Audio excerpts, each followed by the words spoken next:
Maximum Point Sport. Welcome back, everyone. It's the weekend review show, and we are here to review every action of the weekend. Welcome back once more to Maximum Point Sport. I know we don't like losing on this channel. We like always taking the W, but right now I'm flat. I'm really flat, and I'm raging. I'm fuming, and it's a bland. It is a criminal weekend. This is a criminal weekend, especially from Arsenal. Yeah, I'm fuming. I have a lot on my mind, and I needed days. I needed a couple of days to cool myself down. I'm just really frustrated with the results we're having recently in Arsenal, playing 0-0 at home to everything. Yeah, well, let's get into everything one after the other, and let me know your thoughts as well. We're going to have a very good discussion about Mikel Arteta, his project, the players he's bringing into the team, the players he's taking out of the team, and everything, tactics, everything. We're going to talk about everything, and yeah, once again, you know what it is. You know the vibes. Subscribe. Hit the subscribe button, like this post, and share if you want. So, where do we start with? I'm gonna let Arsenal be for a while and talk about the Manchester derby, because that for me is supposed to be the biggest game of the weekend. I said in the preview show, it's supposed to be the biggest game of the weekend, but it is not, obviously, for obvious reasons. It's not the biggest game of the weekend, but just for the fact that for the name, I'm going to begin with that game. And yeah, the Manchester derby was I think it was a very poor game, to be honest. It was really a poor game. Some man back in September, some man was trying to diss Arsenal, was trying to diss Mikel Arteta, like, be humble, stay humble. What do you mean stay humble, right? Like, Manchester City are taking a serious lesson. They are taking a degree in humility. Manchester City are taking a degree in humility right now. I'm really loving that. I think that was the highlight of my weekend. I must say Manchester derby is the highlight of my weekend, and that's the main reason why I'm beginning with Manchester City. Yeah, this man, the whole 90 minutes, they were just so poor on the ball. They were so slow, passing the ball around, not really doing anything with the ball. Even the goal, the first goal they scored was like, that ball whipped in. It was just a rebound, and then I think the ball was actually hit first. It got blocked by Martinez or who, and then whipped in again, and then Vardy was just there, and he rose above the defenders and tucked in the goal. So it wasn't really any classical goal. Just there, boring game. Manchester United on their part, like, the whole game was just flat. I can see two teams who are just tensed, who don't just want backlash. So it was really mad. It was really mad. But in the end, I think Ahmad is a talk show. Like, is the man of the game. Like, he's actually the guy to talk about. Ahmad really rose to occasion. He was really outstanding throughout the 90 minutes. Ahmad was really, he was really outstanding, and yeah, he got his penalty duly rewarded. Bruno Fernandes converting the penalty, and this guy came up with a brilliant, winner very late into the game. He's really growing in confidence. Ahmad right now. Let's talk about the two wingers.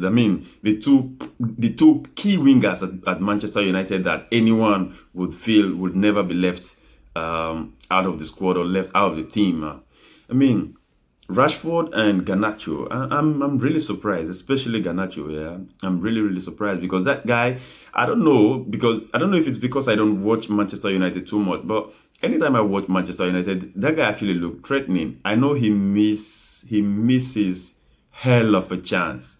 He misses hell of chances, but I don't think that guy really deserves all the hate, all the backlash, and everything. I believe is because he's young.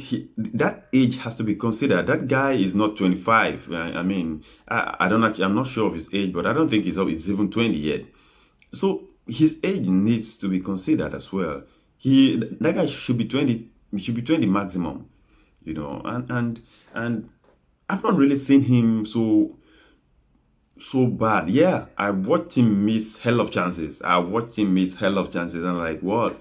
But then when I just look at it, and I'm like, yeah, these things happen, especially to very young kids like this. But I mean, to an extent, leaving it out of the squad, that is really brutal. That's really brutal. And I'm not taking a piece of the coach at all. I'm not taking a piece out of the coach at all, because I think Mikel Arteta did same thing at Arsenal at the early stage. Like, I could remember taking Aubameyang out of the squad when we had North London derby. You know what it means to lose a North London derby. He took Aubameyang out of the squad, and that's not won the game. So he that bought him a lot of confidence. It bought him a lot of authority and everything in the squad that time. He had to manage such kind of situations at different occasions, from Pepe, Aubameyang to a lot of them. Ozil, I actually know Ozil wasn't in his hands, but then he had to manage all of that. It was really, really, so Ruben Amorim taking this decision is really bold. It's a bold one. It's really a bold decision to make, and kudos to him. He won the game 2-1, and Manchester United go back home with all 3 points. Manchester City again still in the mud. Eight losses in 11 games, and this man has just one win. Just one win. Ruben Amorim, Pep Guardiola has just one win in 11 matches. Who will ever think so? That this robbery, that these armed robbers who commit daylight robbery every week in, week out, will be caught like this. They are caught, they are handcuffed right now. They can't even save themselves. Like, if you give them AK-47 to go to battle to save themselves, they can't right now. These men are dead.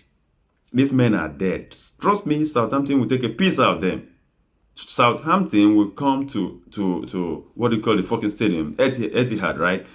They will come down to Etihad and take a piece out of them. These men are dead. I said it. And for everyone who said they won 3-0 against fucking Nottingham Forest, and so they're back on track. Back on what track? You must be back on the track at the Forest. But bro, this is the highway. The highway is not meant for you right now. The people, you got BMWs, you got Rolls Royce, you got everything. The Mercedes, everyone's speeding on the highway. Bro, the highway is not meant for you. You belong to the trash right now. You belong to the bush. You belong to the forest, guys. That is a big joy I'm having. The only thing that gave me joy out of the weekend was Manchester United winning at the Etihad Stadium. So yeah, it's a good thing to see, and long may it continue, as I always say. So let me know your thoughts on the Manchester derby. What do you think of the game? And Erling Haaland, be humble, Be humble. Trust me. You started all this. You initiated all this, and then you found yourself taking a full-time degree course in humility. Well done, Be humble. Liverpool versus Fulham. Wow, what a game! If you all remember, I said during the preview that Arsenal and Liverpool are going to have an easy cruise to wins. I was predicting hell of score lines that in favor of Liverpool and Arsenal. I never knew. Well, in the Premier League, one thing I like about the Premier League, you can just never write off anyone. Imagine everything, turning up at the Emirates and pulling their string, doing their thing. Arsenal was really not a threat. I know the 76% ball possession, 15 shots, and then you have 5 shots on target. You had about 1.46 xg and all of that. I mean, I'm not even talking about. I'm not even dissecting the Arsenal game yet. Yeah, but Liverpool, Liverpool was that game. I thought it was going to be a riot. Like they were just going to come out with a riot act, riot, all guns blazing and everything. I thought like that game was going to be minimum 3 goals, or maybe 3-1 or maximum. And so it was frustrating when I saw Liverpool and Arsenal going into the halftime. Both of them, I mean, Liverpool losing, Arsenal still playing 0-0. I was like, whoa. I was still hopeful. Like these teams are always going to turn up. They would come back in the second half and pull the strings. Yeah, they tried. Liverpool tried, came back. I mean, with the being one man down, they still came back to score 2 goals in it. They came back to the pitch and played good football and still scored 2 goals. But what I mean, it wasn't really a surprise. Red cards. Once you have red cards, you are automatically disadvantaged. So let me say, I would really not rage at Liverpool so much, although I believe that it's a point dropped for them. Dropping 2 points at home to Fulham is actually a point. Is points dropped, and they're really going to feel the effect. Especially the Chelsea went ahead to win the game. Pressure is on. I said this. I'm not surprised at all at Liverpool because I know this will always happen. It happens year in, year out with Liverpool. You know, the kind of football Liverpool plays, with the kind of volatile football they play, it's kind of the number of goals Liverpool score. And you want to tell me that Liverpool has won the league just twice in 35 years? Come on, Liverpool is a threat throughout Europe, not just in the Prem. Throughout Europe, Liverpool is a threat, you know. But then 35 years, all what these goals and everything can account for in the league is too. I mean, it's poor. It's poor, and that's because when it matters, they always drop points. When it matters, Liverpool always drop points, and it started. It has started, and it's not going to stop. It's going to continue, and I won't be surprised. Chelsea are going to go above them very soon. You know what I mean? So it's not just about playing at Anfield. It's not just about being so volatile. But can you maintain? Can you set a pace and maintain it? And that's where they lack it. That's where they lack it. You know, you can talk about Arsenal and all of that, but then Liverpool are a bigger failure when it comes to setting the pace and maintaining it. You know what I mean? Just a couple of weeks ago, you were 9 points ahead of everyone. Almost 11 points, you know. And then the next thing, where are you? Where are you, fam? Where are you? 2 points. 2 points above Chelsea. The league is almost done. The league is almost done, guys. And that's what I said this right from onset. Weeks ago, I said that. I said Liverpool is not a threat to the league yet. Even though they were 9 points, they were not a threat to the league yet. At the end of December last year, they were 5 points on top of the table in it. But so it's just a normal thing, you know. So guys, next thing we'll talk about. Of course, I'm not going to forget Arsenal. Yeah, I'm not going to forget Arsenal, and that's where I'm going to take a piece out of Mikel Arteta. I'm definitely going to take a piece out of Mikel Arteta on this one. What's man doing? What's Mikel Arteta doing? I said it, this man moves players on from that squad untimely. The kind of players you bring to that squad are not... You bring in players that need time to settle down, and then you move on players that are ready. Look at Granit Xhaka. When Mikel Arteta moved Granit Xhaka on from that team, Granit Xhaka was very ready to hand Arsenal the title. And I said it last year, that if Granit was in that squad last year, we won that league. That league we lost 2 points to City, yeah? We won it. Because when Saliba wasn't there again, when not Saliba, when Partey wasn't there again, we had some losses that I could really see games where I missed Granit Xhaka, when I knew what Xhaka could do. And But Mikel Arteta is just good at moving on players. Look at Emile Smith Rowe. And now the next thing is I wanted to call him Paul Tierney. Kieran Tierney. Look at Kieran Tierney right now, getting no minutes because you're desperate to move him on. For what reason? For absolute what reason? These three players used to be my best three players in the squad. Now the whole three of them are the verge. Like, two are gone already. The next is Tierney. And what? Why did you even move on Smith Rowe? Why?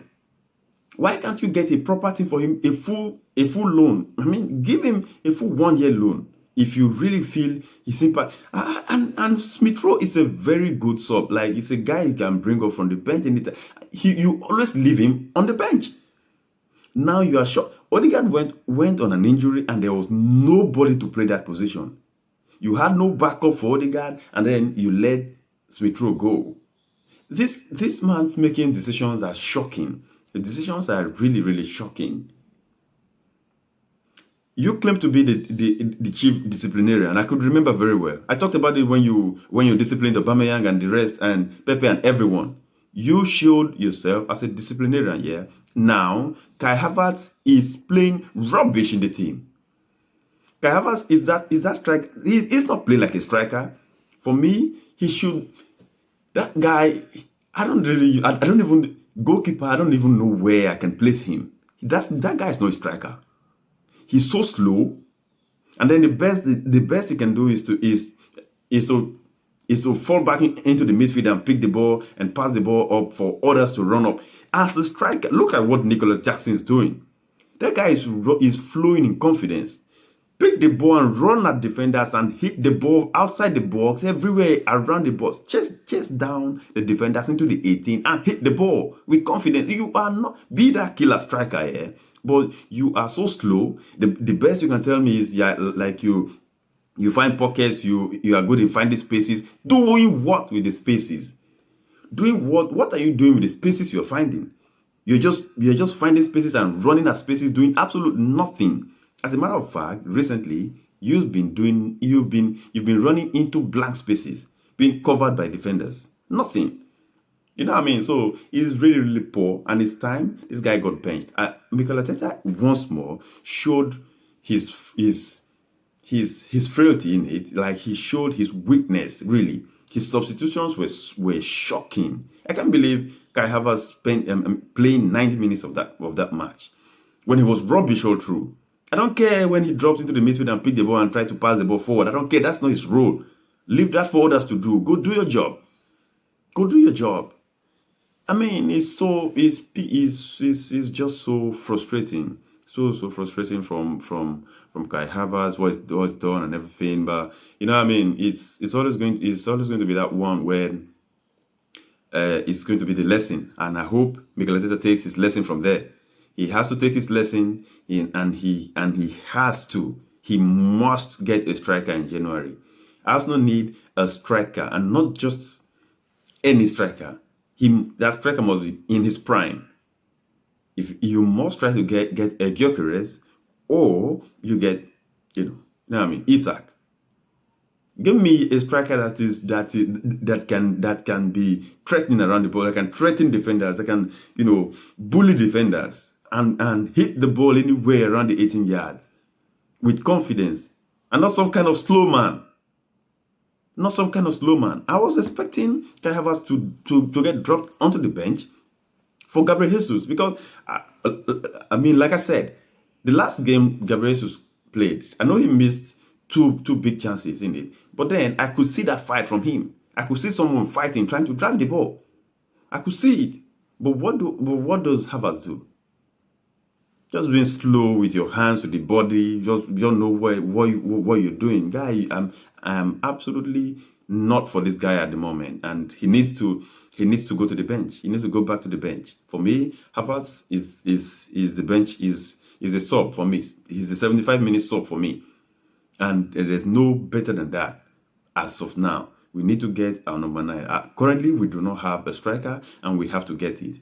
Havertz and Gabriel Jesus are subs. and that's their position, and they know it, that they are not good enough for that.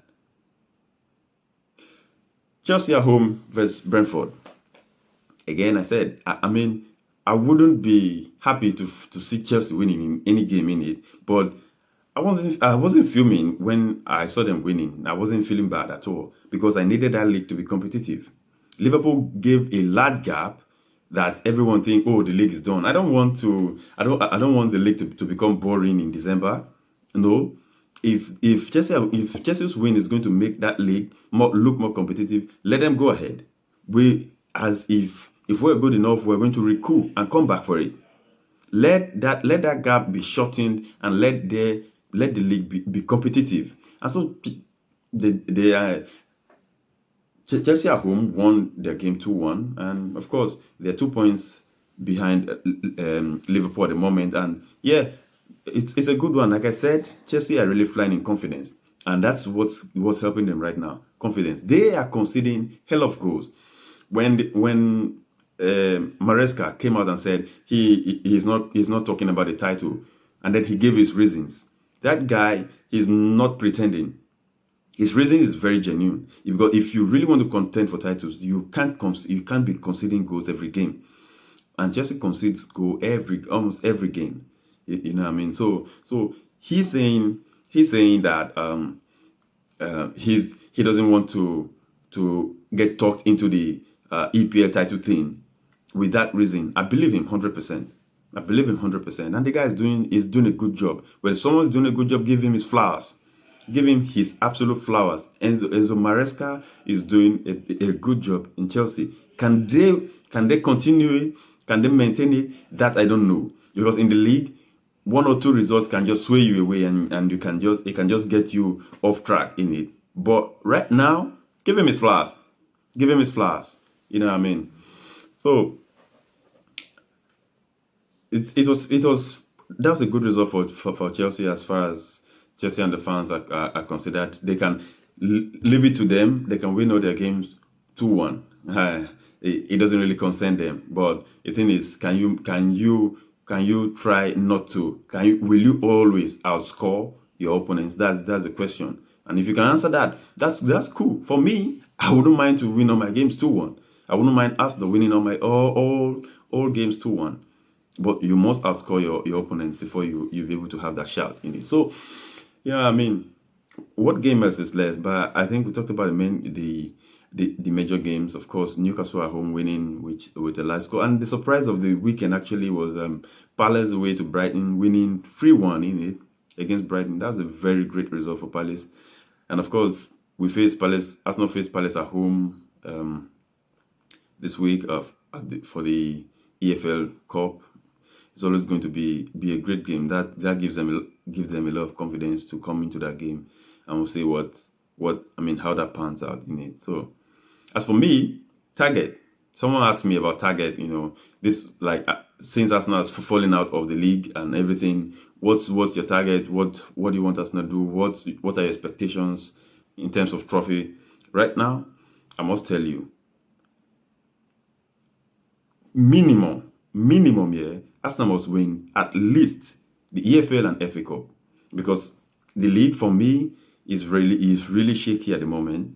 It will take, of course, I'm not making any conclusion on the league until end of January. I said that until end of January before I make any conclusion on the league. But I'm not so confident. Because I'm not so confident there, that's why I'm mentioning. Of course, I always backed Arteta when he was leaving out every other cup, like the EFL and FA Cup, feeding in our Team B and those cups, not really giving it a go. I was backing him, yeah, because I'm the guy who just want to go for the big team, for the big trophies, the Premier League and the Champions League. Understand? And which right now I'm not so confident, because I'm not so confident in the Premier League. I know that the Champions League will always take its turn when it likes. Like, if it goes your way, cool, and if it doesn't. But before that, ensure that you got these 2 trophies in your cabinet. The EFL and the FA Cup, nothing less than that, and that's the minimum. And I hope this league stay very competitive down to the end, down to the last day. I mean, I would really want to have a fight, 2 teams or 3 teams fighting for the league on the last day. That's what we all want to see.